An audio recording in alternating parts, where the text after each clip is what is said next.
Hello student, I am Faizan sir. I am going to start class 11 biology chapter 8 cell the unit of life.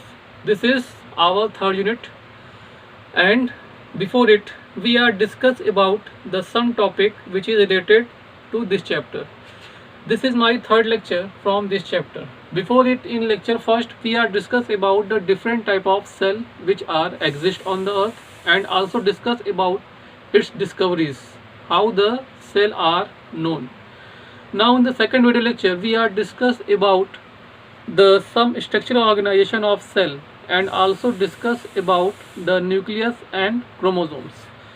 तो जैसा हम लोग जानते हैं किसी भी सेल के अंदर न्यूक्लियस होती है, उस न्यूक्लियस के अंदर उसका जेनेटिक मटेरियल होता है, उस जेनेटिक मटेरियल को हम लोग क्या बोलते हैं कि they are known as brain of the cell and central part of the cell that control all the activities of cell and also maintain its division.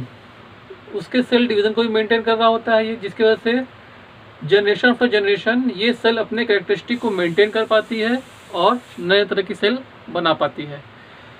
तो ये हमारा एक सेल होता है, सेल के अंदर न्यूक्लियस होता है, न्यूक्लियस के अंदर क्रोमोसोम्स होते हैं. क्रोमोसोम्स का भी डिस्कस कर चुके हैं इसके पहले हम लोग. तो chromosomes on the basis of structure there are four types: metacentric chromosomes, submetacentric chromosomes, acrocentric and telocentric chromosomes.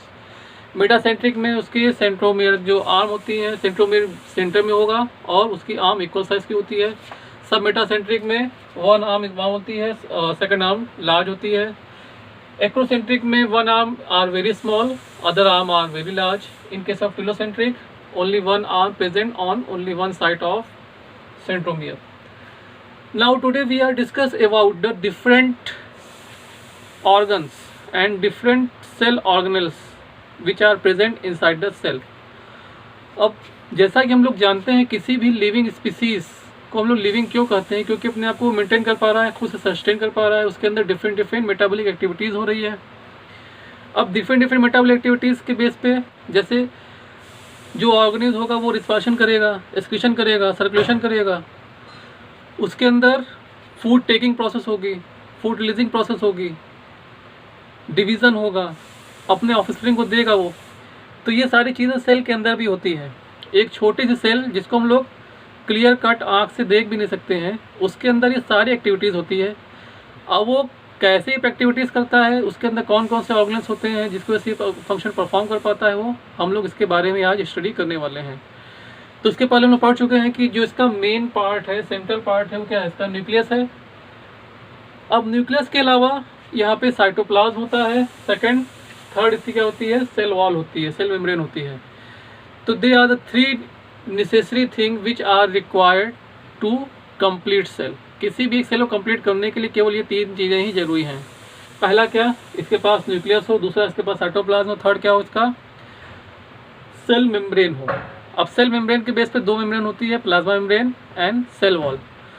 तो किसी बैक्टीरिया सेल के पास वो प्रोकैरियोटिक सेल होती है, उनके पास क्या होती है, न्यूक्लियर मेम्ब्रेन नहीं पाई जाती है.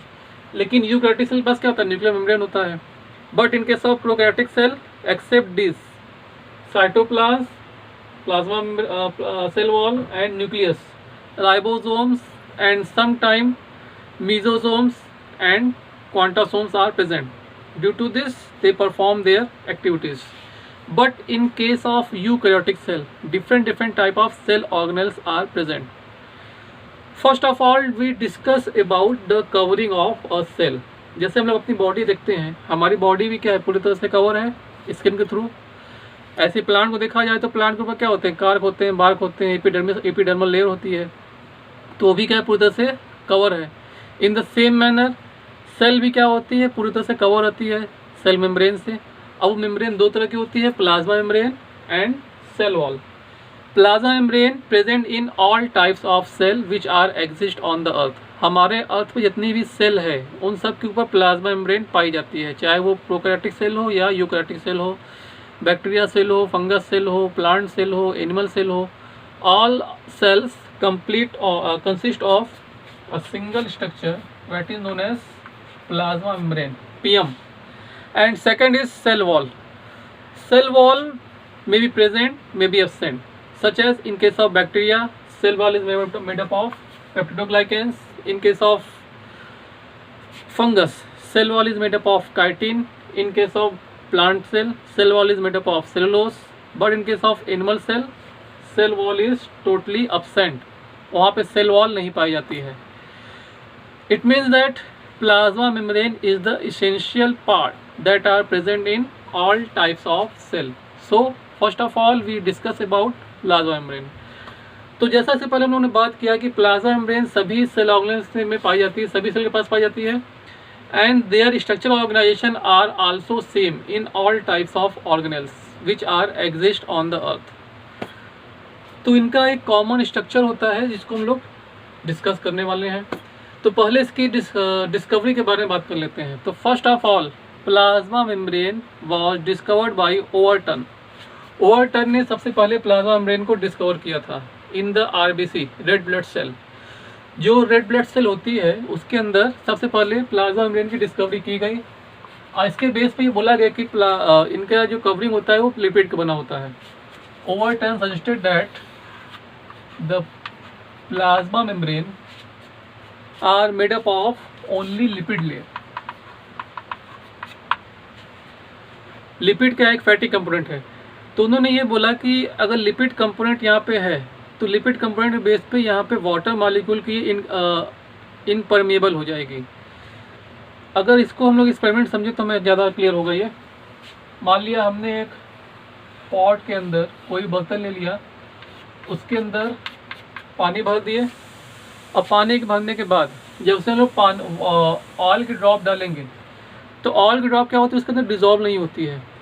Second, in the same manner अगर हम लोग कोई पॉट ले लें, उस पॉट के अंदर ऑयल रख दें, ऑयल रखने के बाद उसके अंदर वाटर ड्रॉप डालेंगे तो वाटर ड्रॉप भी क्या उसके अंदर डिजॉल्व नहीं होगा, उसके लेयर पे ही वो रुका रहेगा.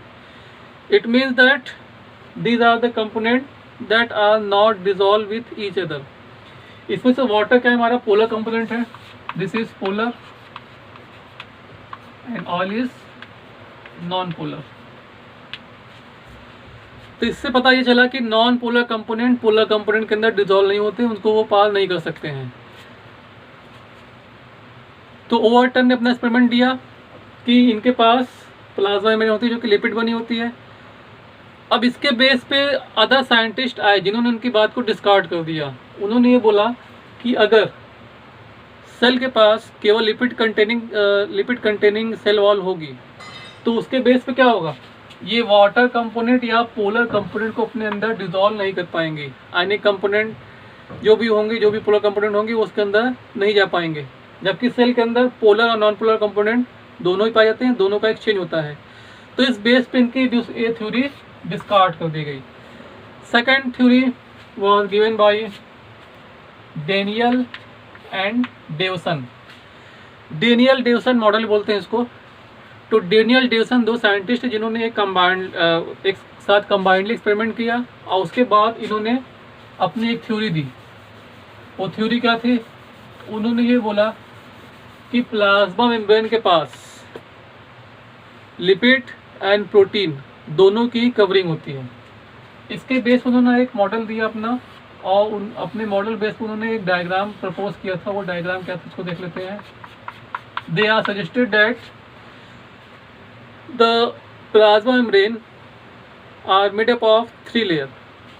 Outermost layer is known as lipid layer, then second layer is known as protein layer, and now third layer also known as the lipid layer. अब इस तरह से यहाँ पे प्रोटीन और लिपिड लेयर दोनों ही हो गई. At that time this theory was mostly accepted. ये थ्योरी मोस्टली एक्सेप्ट कर ली गई थी नंबर ऑफ साइंटिस्ट के द्वारा. इसके बाद नेक्स्ट थ्योरी हमारी आई जिसको हम लोग बोलते हैं unit membrane model. Unit membrane model also known as the sandwich model. इसको हम लोग सैंडविच मॉडल भी बोलते हैं. This model was given by the J.D. Robertson. J.D. Robertson ने क्या बोला कि जो प्लाज्मा मेम्ब्रेन होती है उसके पास यूनिट मेम्ब्रेन मॉडल होता है और वो एक सैंडविच मॉडल लगती है. अब सैंडविच का यहाँ क्या मतलब क्या था, इसको देख लेते हैं। जैसे हम लोग देखते हैं हमारे जो सैंडविच होता है, तो सैंडविच के ऊपर 2 लेयर होती है ब्रेड की। ये मान लिया हमारा ब्रेड हो गया। अब बीच में क्या होता है, उसका फूड सब्सटेंस होगा। अब इस फूड सब्सटेंस में ये हमारी मान लिया 2 ऊपर ब्रेड हो गई, ऊपर नीचे, नीचे क्या हो गया, उसका फूड सब्सटेंस हो गया। तो सेम मैनर में जैसा हम लोग देखते हैं सैंडविच, ये हमारी सैंडविच हो गई। अब सैंडविच में ऊपर नीचे 2 तरफ हमारे पास ब्रेड आ गई। अब इस ब्रेड के बीच क्या होता है, मसाला भरा होता है।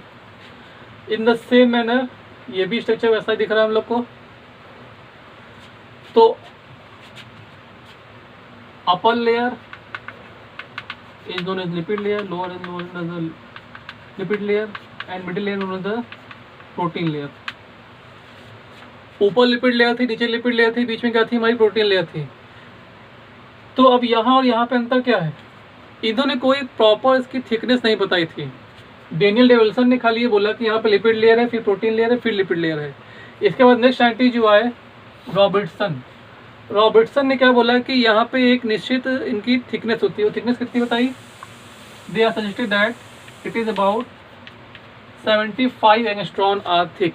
जो प्लाज्मा मेम्ब्रेन होती है सेल की, कोई भी सेल होगी वहाँ प्लाज्मा मेम्ब्रेन होगी, and all cell consist of plasma membrane which is about 75 angstrom are thick. तो ये जो सेल वॉल, जो सेल मेम्ब्रेन होती है, प्लाज्मा मेम्ब्रेन होती है, वो 75 एंगस्ट्रॉन थिक होती है। अब यहाँ पे 3 स्ट्रक्चरल फंक्शन होते हैं। जो पहली लिपिड लेयर है उसको बोला गया कि it is about 20 angstrom are thick. Now the second protein layer it is about 35 angstrom are thick. Now third layer lipid layer is also about 20 angstrom are thick. अब इसको हम लोग काउंट करें, 20, 20, 40 हो गया, 40 एंड 35, 75 हो गया। इस बेस पे साइंटिस्ट लोगों ने ये थ्योरी को एक्सेप्ट कर लिया, and this is the widely accepted theory of plasma membrane. ये प्लाज्मा मेम्ब्रेन की वाइडली एक्सेप्टेड थ्योरी थी, but this theory was again discarded by the Singer and Nicolson. Singer and Nicolson ने इस theory को फिर से डिस्कार्ड कर दिया। अब वो डिस्कार्ड क्यों किया गया, क्योंकि यहाँ पे एक बात बोली गई। वो बात क्या थी कि यहाँ पे पहले लिपिड लेयर है और फिर क्या है, हमारी प्रोटीन लेयर है। तो लिपिड लेयर क्या है, ये एक नॉन पोलर कंपोनेंट है, और नॉन पोलर कंपोनेंट केवल नॉन पोलर सब्सटेंस को ही ट्रांसपोर्ट करने में हेल्प करेगा।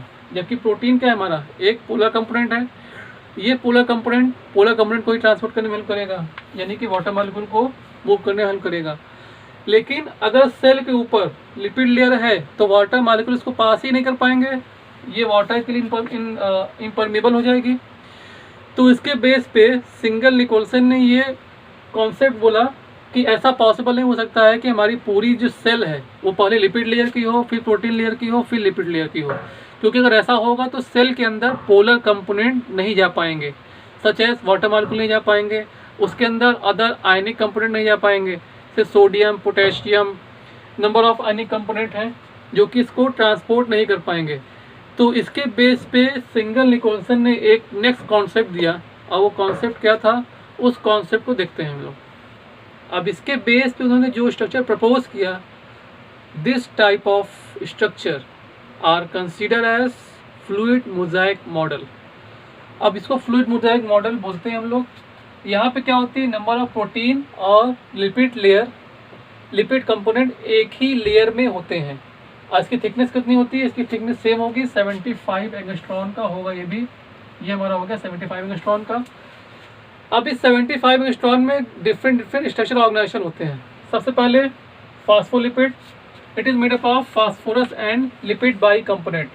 यहाँ पे क्या होगा, एक फास्फोरस कंपोनेंट होगा, इसके 2 लिपिड कंपोनेंट अटैच रहेंगे। तो this type of structure are covered with the whole cell, ये सेल के चारों तरफ पाया जाएगा। लेकिन ये कितना होता है, केवल 40% या लेस देन 40% पार्ट में होता है। अब मोर देन 40% पार्ट या नियर अबाउट 60% पार्ट जो होता है कंपोनेंट, वो हमारा होता है प्रोटीन कंपोनेंट। अब यहाँ प्रोटीन 2 तरह की होती है, एक होती है इंटीग्रल प्रोटीन, एक होती है peripheral protein. Peripheral protein, periphery जैसे नाम से इंडिकेट है, मतलब ये किनारे किनारे पाया जाएगा, एक ही सरफेस पे होगा। Outer peripheral protein, inner peripheral protein. यहाँ पर दो डायग्राम दिखाए गए हैं। This is outer peripheral protein. अब इसको हम लोग आउटर पेरिफेरल प्रोटीन क्यों बोल रहे हैं? क्योंकि ये पेरिफेरल प्रोटीन है वो सेल के बाहर है। Second is inner peripheral protein. इसको इनर क्यों बोला गया? क्योंकि ये अंदर साइड में है, सेल वॉल के साइड पे है, इसलिए बोलेंगे हम लोग inner peripheral protein. And in some and number of integral peripheral protein are present. Integral peripheral protein are the types of protein that are present on both side. ये एक specialized type of peripheral protein होती है जो कि outer surface से लेके inner surface तक पूरे में फैली रहेगी। ये बाहर से लेके अंदर तक पूरी रहती है, एक रहती है ये। अब यहाँ पे integral peripheral protein are mostly responsible for process of transportation of polar component. जो भी पोलर कंपोनेंट होंगे वो इजीली ट्रांसपोर्ट हो जाएंगे इंटीग्रल पेरिफेरल प्रोटीन से। अब जो भी लिपिड कंपोनेंट होगा, जो भी फैट कंपोनेंट होगा, जो भी नॉन पोलर कंपोनेंट होंगे, they are easily transported with the help of phospholipid layer. अब यहाँ पे हमारा पोलर और नॉन पोलर कंपोनेंट दोनों ही ट्रांसपोर्ट हो जा रहा है। इसके बेस पे ये थ्योरी एक्सेप्ट कर ली गई। अब यहाँ पे जो हमारा डिफरेंट स्ट्रक्चर ऑर्गेनाइजेशन आ रहा है, हम लोग यहाँ पर अगर देखें तो यहाँ पे हम लोग को आउटग्रोथ मिल रही है। This outgrowth are known as oligosaccharide. In some time the peripheral protein tightly attach with the oligosaccharide and this type of structure organization are known as the glycoprotein component. नीचे प्रोटीन हो गई, ऊपर carbohydrate या glucose component हो गए, तो उसको हम लोग बोलेंगे glycoprotein component. Oligosaccharide also helpful to provide the identification of the cell. ये सेल की आइडेंटिफिकेशन प्रोवाइड करता है सेल को। तो this is the simple structure of plasma membrane. Plasma membrane also known as the semi permeable membrane. Semi means क्या हो गया? Half हो गया। अब हाफ से मीनिंग ये है कि ये हाफ कंपोनेंट को ट्रांसपोर्ट करने हेल्प कर रहा है, हाफ कंपोनेंट को ट्रांसपोर्ट करने में हेल्प नहीं कर रहा है। It means they allow to transportation of solute but not allow the transportation of solvent. कोई भी सोल्यूशन क्या होता है? सॉल्यूट और सॉल्वेंट से मिलकर बना होता है। अब जो सॉल्वेंट होता है उनको ये अलाउ नहीं करता है, फिर सॉल्यूट को अलाउ कर देता है, या सॉल्यूट को अलाउ करेगा, सॉल्वेंट को अलाउ नहीं करेगा। तो this type of membrane not present in the living organism. ये मेम्ब्रेन लिविंग ऑर्गेनिज्म के अंदर नहीं पाई जाती है। Living organism consist of the selective permeable membrane. Selective permeable membrane मतलब क्या हो गया? दे कैन सेलेक्ट देमसेल्फ, जो अपने आप से खुद से सेलेक्ट कर सके चीज़ों को। तो जो हमारी सेल होती है वो अपने आप में इंडिपेंडेंट है, वो किसी चीज़ को अपने अकॉर्डिंग लेती है। जिसको जो चीज़ खानी होगी वो उसको ही खाएगा। जैसे सिंगल सेल अमीबा है, अमीबा से क्या होता है? प्लाज्मा मेम्ब्रेन होता है। अब इस प्लाज्मा मेम्ब्रेन के अकॉर्डिंग इसको जो चीज़ें खानी होंगी, इसका जो मन करेगा उसको वो अपने बॉडी के अंदर लेगा, चाहे वो लिक्विड कंपोनेंट हो चाहे हमारा सॉलिड कंपोनेंट हो।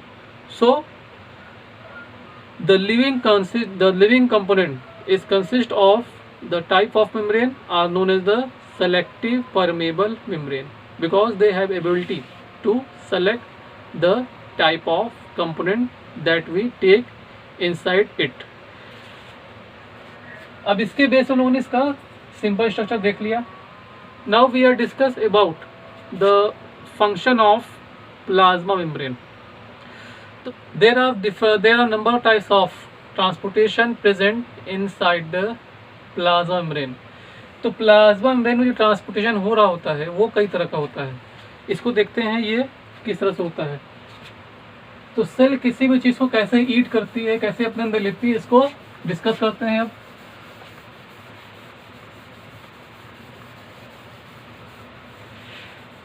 इससे हम लोग को एक चीज़ और क्लियर हो जाएगी कि सेल की थ्योरी जो दी गई वो फ्लूइड मोडाइक मॉडल को सही क्यों माना गया। सेल सभी चीज़ों को ले रहा है, पोलर को भी ले रहा है, नॉन पोलर को भी ले रहा है। तो इसके बेस में जो इसका ट्रांसपोर्टेशन होता है वो डिफ्यूजन के थ्रू होगा या ऑस्मोसिस थ्रू होगा। डिफ्यूज़न क्या होता है? Movement of substance, solid, liquid, gas, कोई भी चीज़ हो सकती है, from higher concentration to lower concentration is known as diffusion. Suppose this is a cell. अब सेल को हमने क्या किया? किसी मीडियम में रख दिया। अब मीडियम में रखने के बाद अगर कंसंट्रेशन बाहर की ज़्यादा है, इसकी कंसंट्रेशन कम है, तो हायर कंसंट्रेशन यहाँ पे हो गई, लोअर कंसंट्रेशन यहाँ पे हो गई। हायर कंसंट्रेशन से लोअर कंसंट्रेशन के तरफ कोई चीज़ मूव कर रही है, चाहे वो हमारी सॉल्यूट हो चाहे सॉल्वेंट हो, तो this type of movement is known as diffusion. अब डिफ्यूज़न के बेस पे ये जो सब्सटेंस मूव कर रहा है वो कुछ भी हो सकता है, लिक्विड हो सकता है, गैस हो सकता है, सॉलिड हो सकता है, but always move from the higher concentration to lower concentration. अब यहाँ पे जो डिफ्यूज़न हो रहा है, this type of diffusion known as the passive diffusion, क्योंकि यहाँ पे सेल को कोई एक्स्ट्रा एनर्जी खर्च करने की ज़रूरत नहीं है। ये सेल क्या करेगी? अपने आप इस एनवायरनमेंट पड़ी रहेगी। इसकी वजह से इसके आसपास जो भी चीज़ें हैं वो उनका कंसंट्रेशन ज़्यादा है, तो अपने आप वो चीज़ें क्या होंगी? सेल के अंदर इंटर कर जाएंगी, तो सेल को यहाँ बाहर से कोई एक्स्ट्रा फोर्स नहीं लगाना पड़ा। So this type of diffusion are known as the passive diffusion. Now active diffusion क्या होगा? अगर ये सेल, जो हमारी सेल है, किसी लोअर कंसंट्रेशन पड़ी हो, जो कंसंट्रेशन वो बाहर का वो कम हो और अंदर कंसंट्रेशन क्या हो? हाई हो। अब सेल को ज़रूरत है उस चीज़ की लेने की, तो सेल को अपना फोर्स लगाना पड़ेगा। इसको ऐसे समझ सकते हैं कि मान लिया कि सेल फंक्शन कर रही थी, फूड ईट कर रही थी, अपना फूड ईट करते करते उसका जो कैपेसिटी था वो पूरा फिल हो गया है। अब सेल ने क्या देखा? कोई ऐसी चीज़ देख ली जो उसको काफ़ी टेस्टी लगती है, अच्छी लगती है, तो वो उसको खाने की कोशिश करेगी। अब खाने लिए क्या करेगा? उसको अपने उसको एक्स्ट्रा एनर्जी वेस्ट करनी पड़ेगी, मतलब एक्स्ट्रा पावर उसको लगानी पड़ेगी। तो यहाँ पे लोअर कंसंट्रेशन, यहाँ पे कंसंट्रेशन हायर है। Now cell use their ATP to enter this component inside it. अब इस चीज़ को अपने बॉडी के अंदर इंटर करने के लिए सेल को एक्स्ट्रा एनर्जी लगानी पड़ रही है, क्योंकि ये क्या कर रहा है? लोअर कंसंट्रेशन से चीज़ों को अपने अंदर खींच रहा है। इसको भी हम लोग यहाँ समझ सकते हैं, जैसे यहाँ पे डायग्राम शो किया गया है ये हमारा। अब यहाँ पे भी हम लोग पोलर नॉन पोलर कंपोनेंट की बात नहीं कर रहे हैं, हम लोग खाली बात कर रहे हैं सब्सटेंस की मूवमेंट की। वो पोलर भी हो सकता है, नॉन पोलर भी हो सकता है। ये हमारा सेल का साइटोप्लाज्म हो गया, ये आउटर कवरिंग हो गई। आउटर कवरिंग मतलब सेल जहाँ प्रेजेंट है, अंदर क्या होगा? इसका साइटोप्लाज्म होगा। अगर कंसंट्रेशन यहाँ पे हाई है, यहाँ कंसंट्रेशन क्या है? हमारा लो है, तो सब्सटेंस क्या होंगे? इजीली मूव कर जाएंगे हायर टू लोअर कंपोनेंट के साइड पे। अब जो कंपोनेंट मूव करेगा फास्फोलिपिड लेयर से, this type of component are known as the non polar component. जो भी सब्सटेंस इस नॉन पोलर कंपोनेंट मतलब कि फास्फोलिपिड से पास किया, उसको हम लोग बोलेंगे they are non polar component. It means the fat dissolvable component या lipid dissolvable component. But in the same manner, if the high concentration substance move from the low concentration substance and move from the protein layer, अगर ये protein layer से move कर रहा है तो क्या होगा? पोलर कंपोनेंट होगा, यानी कि वाटर सॉल्युबल कंपोनेंट होगा। अब ये दोनों डिफ्यूजन क्या हो रहा है? Higher concentration to lower concentration हो रहा है। So this type of diffusion is the passive diffusion.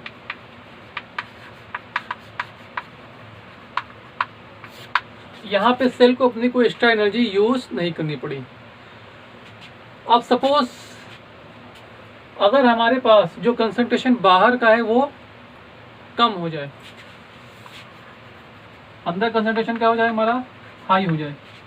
अब इस कंडीशन में अगर सेल कोई चीज़ अपने अंदर खींचना चाहती है, उसको अपनी एनर्जी वेस्ट करनी पड़ेगी। तो वेस्ट करने पे उसको एटीपी के फॉर्म में अपनी एनर्जी वेस्ट करनी होगी। अब उस एटीपी के यूज़ करके सेल अपने अंदर जो भी चीज़ें होंगी उसको वो खींच सकती है। But this type of diffusion are known as the active diffusion. So in this way the cell are transported their substance. Now I am going to discuss about the cell wall. Before it, we are discuss about the plasma membrane, the second most layer, which is known as the cell wall. but we all know that cell wall not present in all types of cell. It is present in case of bacteria cell, fungus cell, plant cell, but in case of animal cell wall is totally absent. तो जैसा हम लोग जानते हैं कि cell wall किसी भी animal cell में नहीं पाई जाती है, वो कहाँ पाई जाती है, या तो प्लांट सेल के अंदर होगी, या तो बैक्टीरिया सेल के अंदर होगी, या फंगस सेल के अंदर होगी, और सभी के अंदर different type of structural organization note किया गया है। जैसा इसे पहले हमने पढ़ा प्लाज्मा मेम्ब्रेन के बारे में, तो प्लाज्मा मेम्ब्रेन सभी स्पीसीज के अंदर सेम था, चाहे वो हमारा बैक्टीरिया हो, चाहे हमारा प्रोकैरियोटिक सेल हो या यूकैरियोटिक सेल हो, या हमारे फंगस सेल हो, प्लांट सेल हो, एनिमल सेल हो, सब में प्लाज्मा मेम्ब्रेन सेम होती है। वो किसकी बनी होती है? फास्फोलिपिड की बनी होती है। अगर हम लोग बात करते हैं सेल वॉल की, तो cell wall of bacteria is made up of peptidoglycan and cell wall of fungus is made up of chitin, cell wall of plant is made up of cellulose. Now here we are talk about the cell wall of plant cell. अब plant cell के अंदर जो cell wall होती है उसके अंदर भी दो लेयर होती है, primary cell wall and secondary cell wall. In the first condition the all plant cell first of all develop the primary cell wall, then they are originate the secondary cell wall between the plasma membrane and primary cell wall. तो जो हमारी primary cell wall होती है वो outer most layer में होती है, लेकिन उसकी ओरिजिनेशन पहले हो रही होगी, वो पहले डेवलप्ड होती है. सबसे पहले क्या आएगा? प्लाज्मा मेम्ब्रेन आएगा. अब इस प्लाज्मा मेम्ब्रेन के बाद जो पहली लेयर आती है, ये जो पहली लेयर जो बाहर दिख रही है वो यहाँ बाहर न होगी, पहले क्या होगी? अंदर साइड पे होगी, वो पहले बनेगी. उसके लिए हम लोग बोलते हैं इसको प्राइमरी सेल वॉल. प्राइमरी क्यों बोला गया? क्योंकि पहले बन रही है. अब इसकी स्ट्रक्चर ऑर्गेनाइजेशन देख लेते हैं. तो चूंकि ये डायरेक्टली डेवलप्ड हो रही है प्लाज्मा मेम्ब्रेन से, इसलिए इसके पास प्लाज्मा मेम्ब्रेन जैसे ही कंपोनेंट ज़्यादा पाए जाते हैं. प्रोटीन 5% होगी, लिपिड 5 to 10% होगी. प्रोटीन लिपिड की बनी थी हमारी प्लाज्मा मेम्ब्रेन. इसके बाद सेलुलोज और हेमीसेलुलोज दो मेन कंपोनेंट होते हैं. सेलुलोज यहाँ पे कितना होता है? ओनली 5% होता है, जबकि हेमीसेलुलोज कितना होता है? 50% या मोर देन 50%. तो यहाँ पे सेलुलोज जो हम बोलते हैं cell wall is made up of cellulose, यहाँ इसकी अमाउंट बहुत ही कम है, जबकि हेमीसेलुलोज प्रोटीन और लिपिड कंपोनेंट ज़्यादा अमाउंट में है. क्योंकि डायरेक्टली क्या हो रहा है? ये प्लाज्मा मेम्ब्रेन से हमारी डेवलप्ड होकर आ रही है. अब इसके बाद this is the outer most layer of the cell and it provide the protection to the whole plant body. पूरे प्लांट बॉडी को प्रोटेक्शन करने का काम करती है. After some time this primary cell wall convert to form the secondary cell wall. It is more dense in comparison to primary cell wall. और जो primary cell होती है वो थिन होती है और इसकी डायमीटर भी कम होगी. सेकेंडरी सेल वॉल क्या होगी? प्राइमरी के बाद बनेगी, इसकी डायमीटर क्या होगी? ज़्यादा होगी. This secondary cell wall is made up of cellulose and hemicellulose component, except this the layer very little amount of protein also present, but more of the component is cellulose. यहाँ पे cellulose और hemicellulose बहुत ज़्यादा amount पाए जाते हैं. इसके अलावा कुछ अदर कंपोनेंट जैसे कि प्रोटीन भी पाई जाएगी. ये हमारा हो गया एक सेल. अब जैसा हम लोग जानते हैं कोई भी plant cell number of cell की बनी होती है. अब ये क्या कर रही है? पूरे सेल को कवर कर लेगी, तो सेल के पास मटेरियल का ट्रांसपोर्ट नहीं हो पाएगा. लेकिन सेल को एक दूसरे से ट्रांसपोर्ट करना होता है. वाटर लेती हैं, वो फूड ट्रांसपोर्ट करती है, तो इसके बीच गैप होता है. From this gap one cell contact with the other cell by the help of plasmodesmata. Plasmodesmata यहाँ शो किया गया है. नंबर ऑफ गैप्स होते हैं सेल के पास, सेल वॉल के पास. This gap are known as the plasmodesmata and by the help of their plasmodesmata one cell contact with the another cell. अब ये पोर क्या होते हैं? काफ़ी बड़े बड़े होते हैं, जिसकी वजह से ये इनके अंदर कोई सिलेक्शन प्रोसेस नहीं होती है. ये डायरेक्टली क्या करेंगे? किसी भी सब्सटेंस को इन्वायरमेंट्स डायरेक्ट अपने अंदर इंटर कर लेंगे, लेकिन उसको वो सेलेक्ट नहीं कर पा रहे हैं. इसके बेस पे इस प्लांट के लिए यूजफुल और हार्मफुल दोनों ही कंपोनेंट प्लाज्मोडेस्माटा के थ्रू होते हुए सेल के अंदर आ जाते हैं। अगर ये सारे कंपोनेंट सेल के अंदर इंटर कर जाएं तो इसका जो सेल होगा, जो इसका न्यूक्लियस होगा, जो इसका ब्रेन पार्ट है, जो इसके अंदर सॉफ्ट पार्ट है, वो ख़राब हो सकते हैं। इसलिए क्या होती है, सेकंड हमारी होती है प्लाज्मा मेम्ब्रेन। और ये प्लाज्मा मेम्ब्रेन क्या होती है, सेलेक्टिव होती है, सेलेक्ट करती है कि किन चीज़ों को उसको अपने अंदर लेना है, किन चीज़ों को अपने अंदर नहीं लेना है। तो इस तरह से हमारे पास ये इसकी प्रोटेक्टिंग लेयर हो गई। Now number of cell wall again connect with each other by the help of middle lamina. Middle lamina एक स्पेशल कंपोनेंट होता है जिसकी वजह से एक सेल दूसरी सेल से अटैच रहती है, and this component is made up of calcium pectate. ये कैल्शियम पैक्टेट का बना होता है। This is the simple structure of a cell wall. इनका मेन फंक्शन क्या है? First function to provide protection support to the whole plant body. पूरे plant body को प्रोटेक्शन प्रोवाइड कर रहा है, सपोर्ट प्रोवाइड कर रहा है। सेकेंड फंक्शन क्या होगा? It provide the clear cut shape to the whole plant body. ये पूरे प्लांट बॉडी को एक क्लियर कट शेप प्रोवाइड करने में इसकी हेल्प करता है। Third, which is the most important function, it helpful in the transportation of substance. ये सब्सटेंस का ट्रांसपोर्टेशन में हेल्प करेगा। यहाँ पे भी एक्टिव ट्रांसपोर्ट, पैसिव ट्रांसपोर्ट होंगे, लेकिन यहाँ पे जो ट्रांसपोर्टेशन हो रहा होता है वो सेलेक्टिव नहीं होता है। वो किसी चीज़ को सेलेक्ट नहीं कर पाता, वो डायरेक्टली क्या करता है, चीज़ों को उठाया, अपने अंदर इंटर कर लिया।